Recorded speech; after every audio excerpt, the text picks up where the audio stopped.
What do we need to do as a nation? If we are aspiring to be a Vishwaguru, what inner engineering this country requires? See, one simple aspect of inner engineering is this. The main reason why human beings are suffering, you're using the word Vishwaguru, that means you want to be a world teacher. And I'm asking it to Sadhguru, so I cannot get a better person to ask this question. This is my one shot to ask that question and get that answer. See, why human beings suffer is they have misunderstood their psychological process as existential. They think their thoughts and emotions are real. They're making it up, but they think it's real. What you make up if you think is real, then you are in a serious condition, all right?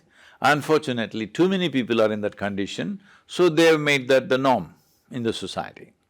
If you understood you are making up your thought and emotion, naturally you would make it nice and pleasant, isn't it? Right now you think somebody else is instigating your thought and emotion. No, somebody else cannot instigate, somebody else can do things around us. If somebody else can determine what's happening within you, obviously you're a very helpless slave, isn't it?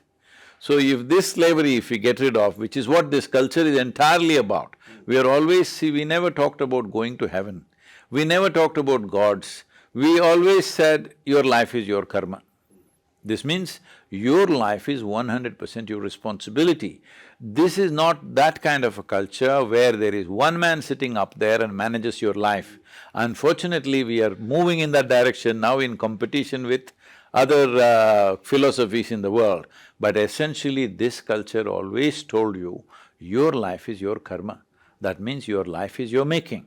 And another thing they told you is the highest value of life is in liberation, in mukti. Not in heaven, not in God, not in some other philosophy or ideology. Your liberation or you being free from all these things, you being free from the very process of life and death is the highest thing. If we pursue the same thing, we will definitely be Vishwaguru because the way human intellect is evolving right now in the world, in another 25-30 years, there will be no queue for buying tickets to heaven. There'll be no queue, believe me. Already the queue has petered out. Completely eroded. Yes, maybe they're queuing up for Goa.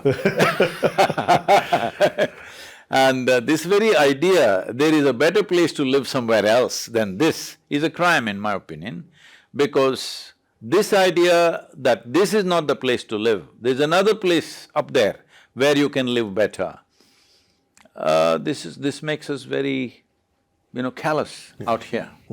So, in another 25 years' time, I see everybody will seek to be either conscious or they will be drunk and drugged. So before they become drunk and drugged, it's important we make them conscious because I'm not looking at drink and drug as a moral issue. See, right now, to be healthy, you're taking in chemicals. If you want to sleep, you take in chemicals. If you want to be peaceful, taking chemicals. If you want to be joyful and ecstatic, people are taking chemicals. Everything we are trying to do with chemicals. If 90% of humanity comes under chemical influence, either from agriculture, pharmaceuticals or backstreet chemicals, whatever they are, if we come to this and human experience and human well-being is determined by chemical usage, if this happens, the next generation that we produce will be much less than who we are. That is a crime against humanity, because next generation should be at least one step better than us. Yes, absolutely.